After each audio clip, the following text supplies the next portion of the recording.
What's up, my friends? We're going to start a new piece of artwork today, which means, as always, we have a few things that we need to discuss, beginning with our 7 elements of art. So please repeat these words after me. Line, shape, color, texture, form, space, value. So in this drawing, line and shape are pretty much always a given. We're almost always going to be using at least those two. Now for this one, we're also going to use, though, color. We're going to fill all the space on our page, and we're going to have a main focus on value, that lightness or darkness of a color.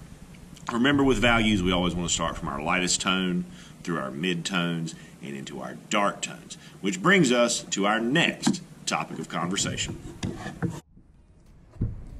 our principles of design. So please again repeat these words after me.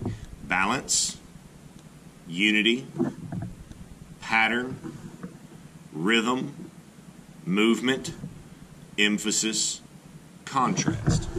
So we're going to be focusing on 2 of these today. We will have and create an emphasis, a main focal point for the work of art, but we're also going to create some contrast, because what we're going to be doing here is creating a color pop image where we're going to shade out our backgrounds in grayscale, and we're going to use actual color, reds, yellows, whatever color you use, inside the emphasis of our drawing. So that being said, before we get into the drawing, let's take a quick second, run through our materials list that we're going to need to do this, and then we'll get started. Okay, equipment time. So obviously, we need a pencil. Preferably a good quality drawing pencil, like I have here. We need a straight edge. This tool is kind of optional. If you would rather do the lines without the straight edge, that's really okay.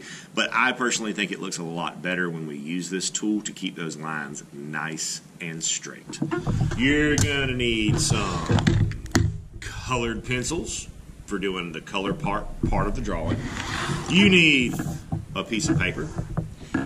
And if you're here with me, we'll be using either a light table like this, or we'll be using a window. We just need something where we can backlight our last thing that we need, or next to last thing that we need, which are references.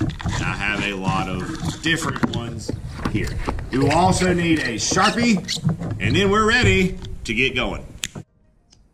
So given that I only have a certain number of light tables and a certain amount of window space, these first 2 steps are interchangeable. It doesn't really matter which one of them you do first. But the first 2 things we need to do are to create some lines on the page and to trace our reference. So let me dig my reference that I'm going to use out of ye great big old folder o references. So here's the reference I'm going to use. I'm going to do this Goku.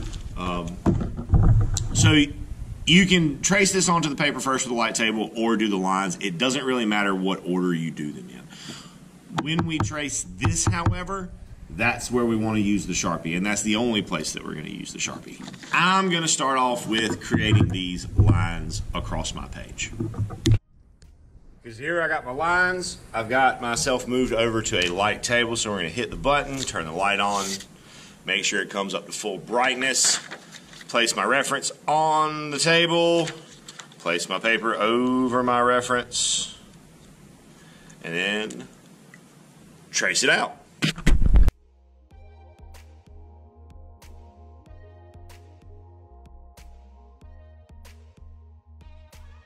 So now that we have our emphasis on the page, we are faced with a choice. At this point, you can start with either the background or the emphasis first. I'm going to start with the background first.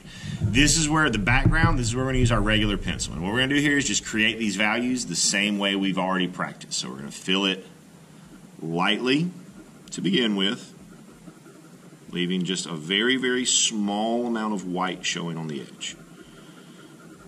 Gentle, gentle, gentle. Then we're going to make another layer where we go a little bit darker, but we cover a little bit less of the shape. Please don't try to cut a corner and not create these layers, because practicing the creation of these layers will help give us smoother transitions, and it makes it a little bit easier to make sure that we're not jumping from super light to super dark too fast. Because again, the point is to have a gradual transition from light all the way over to black. And when we do these background, we're going to do each shape by itself. We're going to make sure and try to have all of our values coming from slightly different directions.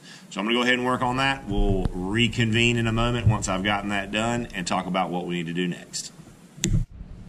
Okay, so this seems like a good time to pause and jump back to live for just a moment. I want to talk to you about clean sheets. So, especially with graphite, as we work, if we lay our hand on top of these parts where we've already done stuff, we're going to end up smearing that across our paper, which is going to mess up our values, it's going to mess up our transitions, it's going to make our paper look dirty and dingy. There are some very simple things that we can do to prevent that and to protect the work that we've already completed. The first is to work backwards across the paper. So for example, I'm left-handed, so I'm starting on the right side of my paper and working back the other way. The other thing that we can do is to use a clean sheet. A clean sheet is a piece of paper, just scrap paper. It's blank on both sides, just a regular piece of printer paper. And we set it down on the paper so that we can lay our hand down without actually touching the work that we've already completed. It gives us a nice, easy surface to rest our hand on while we work so that we're not, again, messing up hard work that we've already completed. Now, with that being said, I'm going to go ahead and jump back to this, and we'll come back once I've got my background completed. And here we have the background finished out. I still got my clean sheet handy, and I've got my colored pencils. Now, with doing the emphasis, something to be aware of. Yes, we're going to use whatever colors that part is supposed to be, but we still have to pay attention to these lines that are inside the shape, because we're still going to break it down into the individual shapes. So what I mean by that is, for example, let's do a piece of the hair. So up here in his hair, let's do, I think I'm going to do the hair black. So again, lightly.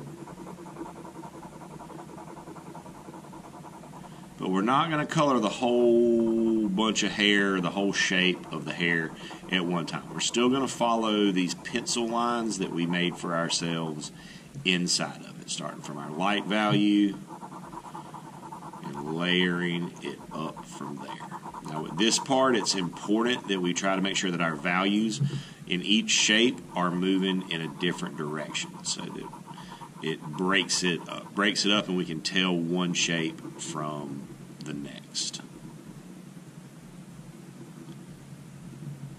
Now I go to my next one. Maybe I'll do it this way.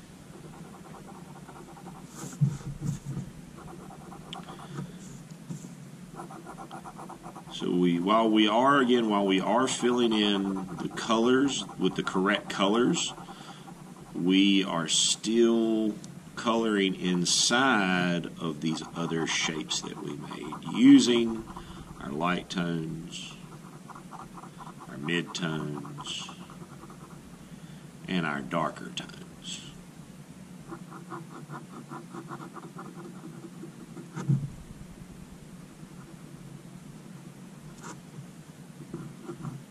Making sure that those values move in different directions as we carry on through it.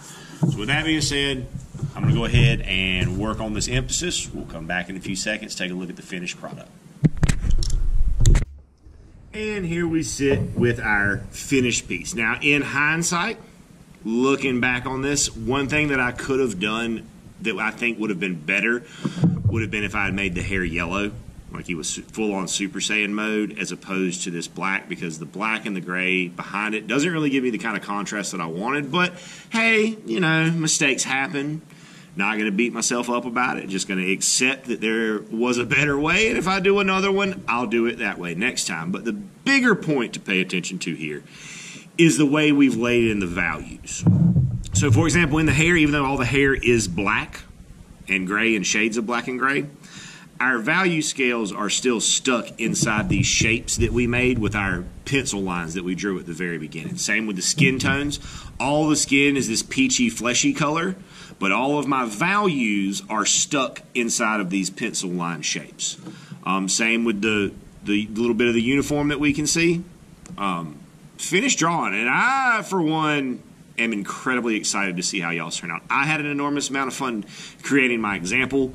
I hope you guys are going to have an enormous amount of fun creating something with, hopefully a reference that is important to you, that you have an interest in. Best of luck to you, my friends, and as always, happy arting, guys.